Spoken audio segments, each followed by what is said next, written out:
யாருடா சொன்னது எனக்கு பேட்டிங் தெரியாது அப்படின்னு தற்போது நம்ம தமிழக பிளேயர் வாஷிங்டன் சுந்தர் இன்னைக்கு அதிசயமாக பார்த்தீங்கன்னா அவரை 9வது பேட்ஸ்மேனாக இறக்கி விட்டிருந்தாங்க.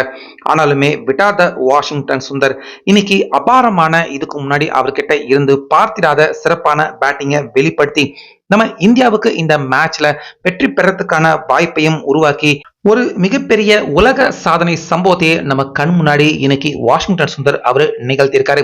ஸோ அந்த வகையில் இன்னைக்கு காலையில தொடர்ந்து பேட்டிங் பண்ண வந்த நம்ம இந்திய அணிப்பக்கம் ஜெய்ஷ்வால் தொடர்ந்து அபாரமா சூப்பரா விளையாண்டாரு. அவருக்கு நல்ல கம்பெனி கொடுக்கும் விதமா ஆகாஷ் தீப் அவரும் இன்னைக்கு யாருமே எதிர்பார்க்கல, ஹாஃப் செஞ்சுரி அடிப்பார்னு கூட யாருமே எதிர்பார்க்கல.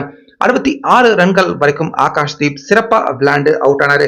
பின்னாடியே எஸ்எஸ்வி ஜெய்ஷ்வால் அவரும் செஞ்சுரி அடிக்க மறுமுனையில கேப்டன் சுப்மன் கில் 11, அடுத்ததா வந்த கருண் நாயர் இன்னைக்கும் மோசமா தான் விளையாண்டாரு. 17 ரன்னுக்கே அவுட் ஆயிட்டாரு. நம்ம ஜெய்ஷ்வால் செஞ்சுரி அடிச்ச கையோட 118 ரன்னுக்கு அவுட் ஆயிட்டாரு. ஆனாலுமே ரவீந்திர ஜடேஜா, த்ருவ் ஜுரல் 2 பேருமே ரொம்ப நேரம் நல்ல சூப்பரான அற்புதமான பார்ட்னர்ஷிப் போட்டு இந்திய அணியின் ஸ்கோர் அந்த லீடிங் நல்ல ஒரு பிக் ஸ்கோராக இருக்கணும் அப்படின்னு இந்திய அணியின் ஸ்கோரை மெதுவா உயர்த்தி கொண்டு போயிட்டே இருந்தாங்க. ஆனாலுமே த்ருவ் ஜுரல் ஹாஃப் செஞ்சுரி அடிப்பாரு அப்படின்னு பார்த்தா 34க்கு அவுட் ஆயிட்டாரு. ஹாஃப் செஞ்சுரி அடிச்ச ஜடேஜா பிக் ஸ்கோர் இன்னும் அடிப்பாரு அப்படின்னு பார்த்தா அவரும் 53 ரன்னுக்கே அவுட் ஆயிட்டாரு. இப்படி இருக்க கடைசி நம்பிக்கையா 9வது பேட்ஸ்மேனாக தான் வாஷிங்டன் சுந்தர் உள்ள மெதுவா தடவி தடவி விளையாண்டுட்டு இருந்தாரு.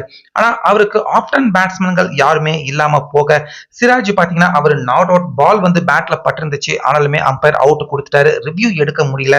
சிராஜ் அவுட் ஆகி வெளியேற்றாரு. கடைசி விக்கெட்டுக்கு பிரசித் கிருஷ்ணா அவர் மட்டும்தான் கையில இருக்காரு. 9 விக்கெட்டுகளை நம்ம இந்தியா இழந்துட்டாங்க. அவ்வளவுதான், லீடிங் பெருசா ஒரு 350 கூட எடுக்க முடியாது அப்படின்னு எல்லாருமே நினைச்சுக்கிட்டு இருந்த நேரத்துல ஒரு அதிரடியான தரமான பேட்டிங்க திடீர்னு வாஷிங்டன் சுந்தர் வெளிப்படுத்தினாரு. இதன் காரணமா 4 4 சிக்ஸர்களை அடிச்சு சுமார் 100க்கும் அதிகமான ஸ்ட்ரைக் ரேட்ல அதிரடியா வாஷிங்டன் சுந்தர் விளையாண்டாரு. இங்கிலாந்து ஃபாஸ்ட் போலர்கள் யாராலையுமே வாஷிங்டன் சுந்தர் அவரை அசைச்சிக்க முடியல.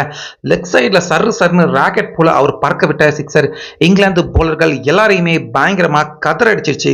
இதன் காரணமா ரொம்பவே வேகமா அரை சதம் அடிச்ச வாஷிங்டன் சுந்தர் நம்ம இந்தியாவை இந்த மேட்ச்ல லீடிங் சுமார் 350 கடக்க வச்சது மட்டும் இல்லாம 9வது விக்கெட் பார்ட்னர்ஷிப்புக்கு வாஷிங்டன் சுந்தர் அவர் மட்டுமே 39 ரன்கள் எடுத்திருந்தாரு. ஆஃப்டனா இருந்த பிரசித் கிருஷ்ணா ஒரு ரன் கூட எடுக்கல. எல்லா ரன்னையுமே வாஷிங்டன் சுந்தர் அவரே எடுத்து கடைசி விக்கெட்டுக்கு 39 ரன்கள் நம்ம இந்தியா எடுத்ததால கடைசியா இப்ப இங்கிலாந்து அணிக்கு வெற்றியின் டார்கெட்டாக 374 ரன்கள் நம்ம இந்தியா நிர்ணயிச்சிருக்காங்க. ஸோ இந்த பிச்ல இது ஒரு கடினமான ஸ்கோராக தான் கருதப்படுது. ஏன்னா ஃபர்ஸ்ட் இன்னிங்ஸ்ல இங்கிலாந்து அணி சர்னு பேஸ்பால் டெக்னிக்ல விளையாண்டு 250 கூட எடுக்க முடியாம அவுட் ஆயிட்டாங்க. இப்ப 350க்கும் அதிகமான ரன் அப்படிங்கிறப்ப கண்டிப்பா இங்கிலாந்துக்கு ஒரு டென்ஷனான டஃப்பான கடினமான ஸ்கோராக தான் இது இருக்க போகுது. எல்லாத்துக்குமே முக்கியமான காரணமாக வாஷிங்டன் சுந்தர் அவருடைய அற்புதமான பேட்டிங் அமைஞ்சிருக்கு. அது மட்டும் இல்லாம ரொம்ப வருஷம் ஆச்சு 9வதா ஒரு பேட்ஸ்மேன் இறங்கி அரை சதம் அடிச்சு நம்ம இந்திய அணி பக்கம் பார்த்து ரொம்ப வருஷம் ஆயிடுச்சு. அந்த சம்பவத்தையும் சாதனையும் இன்னைக்கு வாஷிங்டன் சுந்தர் நம்ம இந்திய அணிக்காக நிகழ்த்தி இந்த மேட்ச்ல ஒரு நல்ல உயரத்துக்கு நம்ம இந்தியாவை கொண்டு போயிருக்காரு. சோ வெயிட் பண்ணி பார்க்கலாம். இன்னும் இன்னைக்கு பொழுது இருக்கு, நாளைக்கு 4-5 நாட்கள் இருக்கு. இந்த மேட்ச்ல யார் ஜெயிக்கிறாங்க அப்படிங்கறத வெயிட் பண்ணி பார்க்கலாம். உங்க கருத்து என்ன அப்படிங்கறத கமெண்ட்ல சொல்லுங்க.